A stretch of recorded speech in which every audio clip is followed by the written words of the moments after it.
Well, the World Series started off with a bang, more so for the Blue Jays than the Dodgers. I'm going to talk about the Dodgers in the next video, but for Toronto, obviously they've been waiting for this moment for 32 years. And who would have thought, after the momentum of winning a Game 7 in dramatic fashion with George Springer's home run and down 2-0 early, and you thought to yourself, all right, let's see if they can snap out of it, although it was early in the game.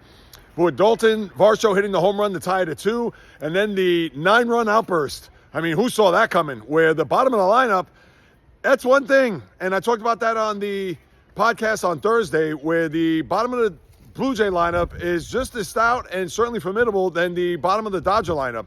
And they certainly were the catalyst of the game last night. Addison Barger with the pinch hit home run, grand slam that is, first time ever in World Series history.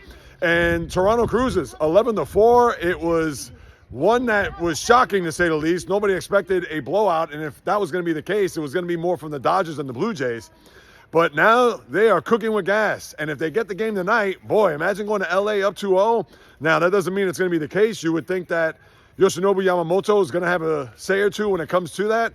But let's see how the Blue Jays and their fans react, because I'm sure they're going to want to leave town up 2-0, knowing that there'll be at least a guarantee to come back with an opportunity for maybe a clincher and a Game 6 at home, or maybe they'd be down 3-2. But the bottom line is they're up 1-0, and they've certainly put some intrigue and some spice into this World Series, whereas if the Dodgers would have won, people would have been like, all right, well, here we go. It looks like the Dodgers are going to cruise to a World Series victory, and that is not the case. Up next, the Dodgers, and I got a thing or two to say about them.